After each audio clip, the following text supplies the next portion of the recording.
দেশের শাস্তি। জাহান্নামের মধ্যে 7টা স্টেজ হবে। কয়টা stage? First, second, third, fourth, 5, 7, 6, 7, 7টা স্টেজ হবে। এই 7টা স্টেজের মধ্যে সবচেয়ে নিচের স্টেজ হবে মুনাফিকদের জন্য। কারণটা কি জানেন?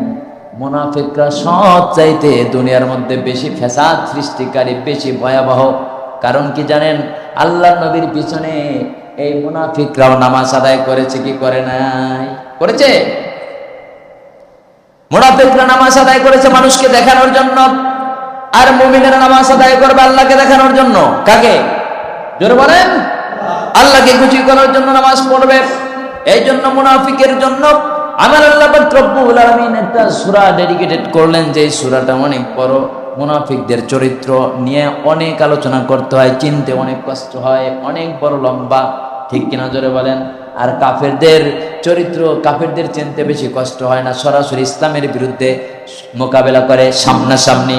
আর মুনাফিকরা ইসলামের ষড়যন্ত্র করে পিছনে পিছনে থেকে। কথা বোঝা গেছে? পিছনে পিছনে থেকে যদি কেউ ষড়যন্ত্র করে, তাকে ধরা, তাকে ছোঁয়া কঠিন। আর সামনে থেকে কাফেররা যারা ইসলামের বিরুদ্ধে আক্রমণ করবে, তাদের চেনা বড় সহজ, ঠিক কিনা জোরে বলেন। এই জন্য মুনাফিকদের থেকে আপনারা সাবধান থাকবেন। কারণ মুসলমানদের সবচাইতে বড় শত্রু হচ্ছে মুনাফিক। ও ভাই, কাফেরেরা দূরে থাকবে, কাফেরেরা কাছে আসবে না। ভয়ে কেন? কাফেরেরা জানে কাফেরেরা যদি মুমিনদের বিরুদ্ধে ষড়যন্ত্রে লিপ্ত হয় তাহলে তারা রক্ষা নাই। কিন্তু মুনাফিক সে আপনার সামনে, আপনার পাশে মিশবে, আপনার কাছে মিশবে, মিশে আপনার বিরুদ্ধে ষড়যন্ত্র করবে, কোরআনের বিরুদ্ধে ষড়যন্ত্র করবে, ইসলামের বিরুদ্ধে ষড়যন্ত্র করবে, মসজিদের বিরুদ্ধে ষড়যন্ত্র করবে, ইমামদের বিরুদ্ধে ষড়যন্ত্র করবে, আলেম ওলামার বিরুদ্ধে ষড়যন্ত্র করবে। এমনকি ইসলাম দুনিয়ার মধ্য থেকে কিভাবে মিটিয়ে দেওয়া যায় তার ষড়যন্ত্র মুনাফিকরা করে, ঠিক কিনা জোরে বলে। মুনাফিকরা কঠিন কালেও ইসলামের ভালো চায় না। এই জন্য মুনাফিকদের আলামতগুলো আমরা অনেকেই জানি, মুনাফিকদের স্বভাব চরিত্র অনেকগুলো আমরা জানি। কিন্তু এই মুনাফিকদের স্বভাব আর মুনাফিকদের চরিত্র থেকে আপনাকে আমাকে হেফাজত থাকতে হবে, ঠিক কিনা জোরে বলেন। সম্মানিত হাজিরিন, আমি আপনাদের সামনে কালামে হাকিম থেকে আজকে 114টা সূরার মধ্যে 23 নম্বর সূরা সূরাতুল মুমিনুন। এই সূরাতুল মুমিনুনের কিছু প্রথম দিক থেকে কিছু আয়াতে কারিমা তেলাওয়াত করেছি ইনশাআল্লাহ তাআলা। এই আয়াতে কারিমা আজকে আলোচনা করব। আল্লাহ তাআলা যাতে করে এই আলোচনা থেকে আমাকেও যেন আল্লাহ আমল করার তৌফিক দান করেন। সকলে পড়ে আমিন। আমার মহান প্রভু আল্লাহ রব্বুল আলামিন কালামে হাকিমের মধ্যে বললেন, আমার সাথে সবাই পড়েন, আউযু বিল্লাহি মিনাশ শাইতানির রাজীম, বিসমিল্লাহির রাহমানির রহিম, قد أفلح المؤمنون الذين هم في صلاتهم خاشعون والذين هم عن اللغو معرضون والذين هم للزكاة فاعلون।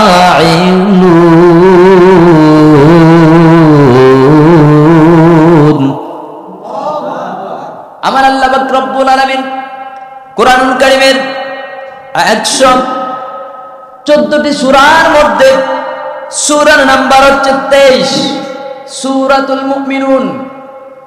এই সূরাতুল মুমিনুনের আয়াত হচ্ছে 23টি, আয়াত হচ্ছে 118টি, আর এর রুকু হচ্ছে 6টি।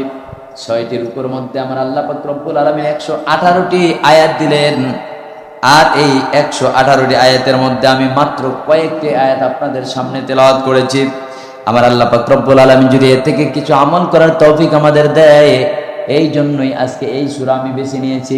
সম্মানিত হাজিরিন, এই সূরাটি নাজিল হয়েছে মক্কায়। সূরাটি মাক্কি। আল্লাহর নবীর জীবনে দুইটি ইনিংস ছিল, একটি হচ্ছে মাক্কি মাদানী ইনিংস আর একটা মাক্কি ইনিংস। প্রথম জীবনের ইনিংস হচ্ছে মাক্কি আর দ্বিতীয় জীবনের ইনিংস হচ্ছে মাদানী। মাক্কি জীবনে আল্লাহর নবী যখনই কোনো ইসলামের দাওয়াত কারো সামনে দিতে যাইতেন, তখনই আল্লাহর নবীর উপর বিভিন্ন ধরনের বিপদ, অবর্ণনীয় নির্যাতন চলে আসতো। আমরা সবাই জানি না ভাই, মক্কায় যখন আল্লাহর নবী নবুয়তের দায়িত্ব পাওয়ার পরে বলল, কুলু লা ইলাহা ইল্লাল্লাহ, ভাই তোমরা সবাই পড়ো লা ইলাহা ইল্লাল্লাহ মুহাম্মাদুর রাসূলুল্লাহ, আল্লাহ আমাকে নবুয়ত দিয়েছেন। এই কথা যখন বলার পর আল্লাহর নবীর উপর বিপদ আসছে কি আসে নাই? জোরে বলেন, কথা বোঝেন নাই? আসছে কি আসে নাই? ঠিক আল্লাহর নবী এই তাবলীগ দেওয়ার কারণে আল্লাহর নবীর উপর বিপদ আসছে। কিন্তু আপনার আমার উপর বিপদ কেন আসে না? আপনি আমিও তো একই সেই দাওয়াত দেই, ভাই পড়েন লা ইলাহা ইল্লাল্লাহ মুহাম্মাদুর রাসূলুল্লাহ, আপনার আমার প্রতি বিপদ কেন আসে না? বুঝতে হবে আপনার আমার দাওয়াত নবীর তরিকায় হচ্ছে না। ও ভাইয়েরা আমার, ইমামে আজম আবু হানিফা রাহিমাহুল্লাহ উনি দাওয়াত দিয়েছেন, তাবলীগ করেছেন ইসলামের। সন্দেহ আছে? কোনো সন্দেহ নাই। উনি জেল কেটেছেন। ইমাম আহমদ ইবনে হাম্বল রাহিমাহুল্লাহ উনি দাওয়াত দিয়েছেন, তাবলীগ করেছেন ইসলামের। আল্লাহর দাওয়াত নিয়ম অনুসারে তাবলীগ করার কারণে ওনাকে জেল কাটতে হয়েছে। মুজাদ্দিদ আল ফিসানি রাহিমাহুল্লাহ ওনার জেল কাটতে হয়েছে। ইমাম শাফি রাহিমাহুল্লাহ ওনাকে জেল কাটতে হয়েছে।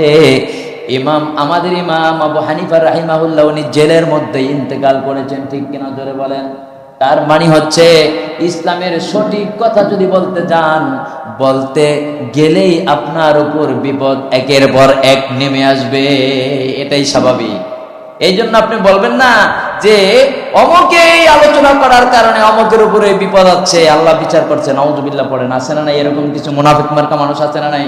সঠিক কথা বললে ভাই, আপনার যদি বড় ধরনের একটা ঘা হয়, আপনার যদি গ্যাংগ্রিন হয়, সেই গ্যাংগ্রিনের উপর যদি ডাক্তারের কাছে নিয়ে যান, ডাক্তার গ্যাংগ্রিন বাদ দিয়ে ভালো জায়গা থেকে কাটবে, পা অথবা হাত ভালো জায়গা থেকে কাটলে আপনি কি আরাম পাবেন না ব্যথা পাবেন?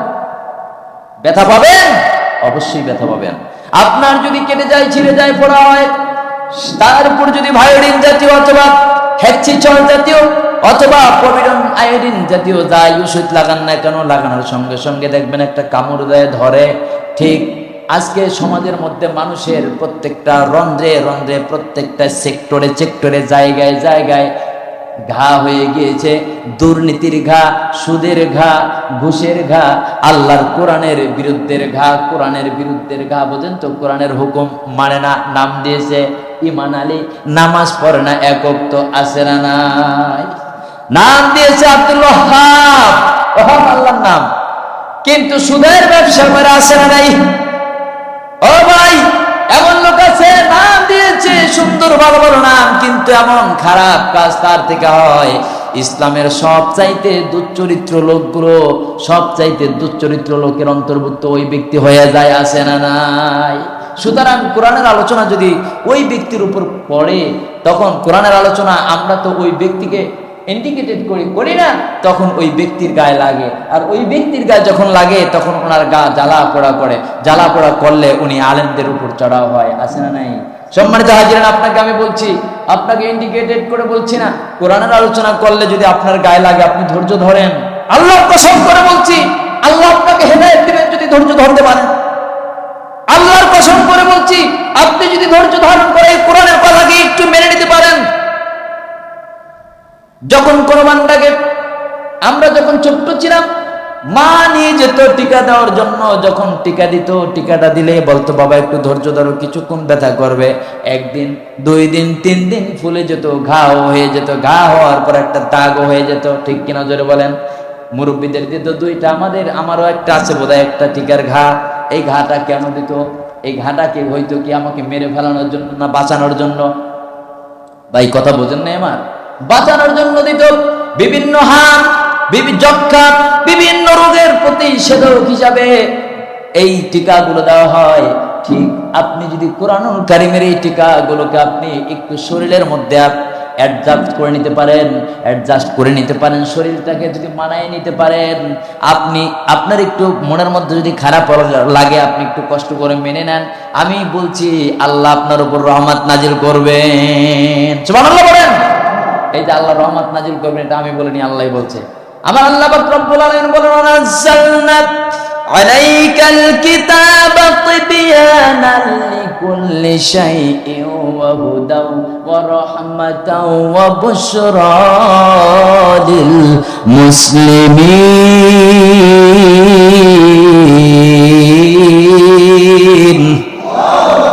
তোমাদের প্রতি আমি কোরআনুল কারীম নাযিল করলাম, খুলে খুলে বর্ণনা করলাম, বর্ণনা করে তোমাদের জীবনে যা কিছু প্রয়োজন সব কিছু আমি লিপিবদ্ধ করে দিলাম। সুতরাং এই কোরআন যদি মানতে পারো, ওয়ানজালনা আলাইকাল কিতাবা তিবয়ানান লিকুল্লি শাইইন ওয়া হুদাও ওয়া রাহমাতাও ওয়া বুশরা লিল মুসলিমিন। ও বান্দা শোনো, তোমার প্রতি আমি তিনটা উপহার তোমাকে আমি দান করব, তিনটা যা যা প্রতিদান তোমাকে আমি দেব, এর মধ্যে হচ্ছে দুইটা যা যা দুনিয়ার মধ্যে তোমাকে আমি দান করব। সুবহানাল্লাহ বলেন। এই দুইটা যা যা আমরা পেতে চাই, পাইতে চাই, দুইটা যা যা হচ্ছে তোমার প্রতি আমি রহমত নাজিল করব। সুবহানাল্লাহ বলেন। প্রথম দিবেন আল্লাহ হেদায়েত ওয়া হুদাও। তোমাকে যদি আমি আল্লাহ হেদায়েত দেই, তুমি যদি কোরআনের কথাগুলো মানতে পারো, কোরআন বুঝতে পারো, পড়তে পারো, তোমার জীবনে বাস্তবায়ন করতে পারো, আমি আল্লাহ তোমাকে তিনটা পুরস্কারের মধ্যে প্রথম পুরস্কারটা দুনিয়ার মধ্যে দিব, সেটার নাম হচ্ছে হেদায়েত। সুবহানাল্লাহ। এরপর যদি তোমাকে আমি হেদায়েত দেই, অনবরত তোমার প্রতি আমি আল্লাহর রহমত নাজিল হবে। সুবহানাল্লাহ পড়বেন না? যদিও দেখেন আপনি মাওলানা তোফাজ্জল হোসেন আজাদী কষ্টে আছে, মুফতি তোফাজ্জল হোসেন আজাদীকে অনেকে অনেক কথা বলছে, অথবা বাংলার হাক্কানি আলেম যারা আছেন অনেকে অনেক কথা বলছেন, অনেকে হাসতেও পারেন, মনে মনে চিন্তাও করতে পারেন কোরআনের কথা কেন বললো, সময় তো ভালো না, কোঠা আন্দোলন চলছে, অমুক আন্দোলন চলছে। কিছুক্ষণ আগেও আমার কাছে তিনজন প্রশাসনের লোক আসছে, আইসা জিজ্ঞেস করে, হুজুর হুজুর হুজুর। আমি মনে মনে চিন্তা করলাম, বাংলার জমিনে ইসলাম যদি কায়েম থাকতো, এইভাবে হুজুর হুজুর বলে ডাকতে পারতো না। এই প্রশাসনগুলো আইসা ডাকতো, আসসালামু আলাইকুম, প্রথমে সালাম দিত, দেওয়ার পর বলতো মুহতারাম অথবা হজরত অথবা হুজুর, দয়া করে আপনার সাথে একটু কথা বলতে চাই, হুজুর আপনার সাথে একটু কথা বলতে চাই, আপনি কি একটু সময় দিতে পারেন? কি বলেন, আমরা কি একজন টিওনো, ইওনো, এসপি, ডিসি, তাকে কি বলতে পারি ডিসি সাহেব, অথবা বলতে পারি জাজ সাহেব, এরকম বলতে পারি না? বিনয়ের সাথে কথা বলতে হয়, বিনয়ের সাথে বলতে হয়। আপনার বর্তমানে আলেম ওলামারা এই বাংলার জমিনে কি এরকম হয়ে গেছে যে তাদের সম্মান একদম কমে সবচাইতে নিকৃষ্ট মানুষের তারা পরিণত হয়েছে? কেন এরকম হলো? এইরকম হওয়ার আমি মনে করি প্রথম কারণ হচ্ছে আলেমদের মধ্যে ঐক্য নাই। আলেমদের মধ্যে যদি ঐক্য থাকতো, একজন আলেম আরেকজন আলেমের যদি ভাই হয়ে পোশাক হয়ে দাঁড়াতো, তাহলে ঠিকই বাংলার জমিন নয়, শুধু সারা বিশ্বে আলেমদের মর্যাদা কেউ নিতে পারতো না। একজন আলেম হয়েছে, আমি আমার কথা বলি, ডাবল এমএ পাস করেছি। একজন সাধারণ এসআই, সে তো বিএ পাস অথবা মাস্টার্স পাস করে এসআই হয়েছে। কোরআনের জ্ঞান তার মধ্যে নাই।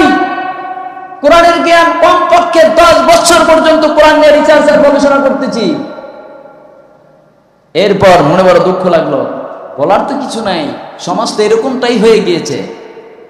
ও ভাই আমার, আল্লাহ পাক রব্বুল আলামিন এটাই বলতে চাইলেন, বান্দারে যদিও দেখো তোফাজ্জল আজাদীর কোনো দাম নেই দুনিয়ার মধ্যে, দেখো কিন্তু না না, আমার অসংখ্য ফেরেশতারা আমি আল্লাহ পাক রব্বুল আলামিনের রহমত অনবরত নাজিল করতেছেন। আমার আল্লাহ কয়, ওয়া হুদাও ওয়া রাহমাতাও ওয়া বুশরা লিল মুসলিমিন। সুবহানাল্লাহ বলেন। একটু ধৈর্য ধরেন ভাই, ধৈর্য ধরলে কি হবে জানেন? আপনার উপর আল্লাহ পাক রব্বুল আলামিন, আপনি যদি দুনিয়া থেকে আপনি যদি দুনিয়ার মধ্য থেকে অনেক কষ্ট করেও এরপরে মৃত্যুবরণ করেন, মৃত্যুবরণ করার পর আমার আল্লাহ পাক রব্বুল আলামিন বলবে, ও আমার ফেরেশতারা রে, দুনিয়ার মধ্যে অনেক কথা শুনেছে, অনেক কষ্ট করেছে, না খেয়েও ইসলাম প্রচার করেছে, সব কথা বলতে গিয়ে মানুষের আঘাত প্রাপ্ত হয়েছে। বাংলার জমিনেও আলেম ওলামা, হক্কানি ওলামায়ে কেরামরা আঘাত প্রাপ্ত হয় কি হয় না? হয়। কেন হয়? এটাই কারণ, এই জন্যই হয় ইমানের পথে যদি আপনি থাকেন বিপদ আপদ আপনাকে ঘিরে ধরবে, এটাই হচ্ছে স্বাভাবিক। ইমানের পথে অবিচল থেকে আমার মরণ যেন হয়, ইমানের পথে অবিচল থেকে আমার মরণ যেন হয়। তোমারই পথে তোমারই কাছে মিনতি আমার, ও গো মহামহিয়ান।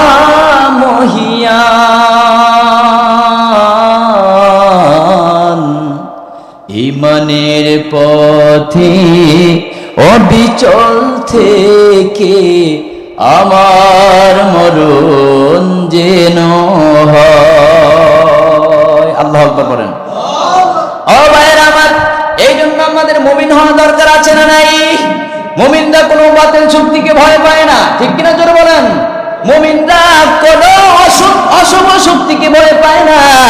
তারপরেও মুমিনরা কোনো খ্রিস্টান, ইহুদি, এমনকি হিন্দুদের সাথেও খারাপ ব্যবহার করে। আমার আল্লাহ নবীর শিক্ষা। একদিন আল্লাহ নবীর সামনে দিয়ে একজন ইহুদির লাশ যায়। আল্লাহ নবী দাঁড়ায় গেলেন। সাহাবীরা জিজ্ঞেস করলেন, ইয়া রাসূলুল্লাহ, ইয়া হাবিবাল্লাহ, আপনি কেন দাঁড়ালেন? আল্লাহ নবী কয়, লাশ হতে পারে, ইহুদির মানুষ তো। সুবহানাল্লাহ বলেন। তার মানে কি আল্লাহ নবী এমন শিক্ষা দেয় নাই ইহুদি তুমি তাকে ঘৃণা করো? আল্লাহ নবী এমন শিক্ষা দেয় নাই খ্রিস্টান তুমি তার বিরুদ্ধে লেগে থাকো।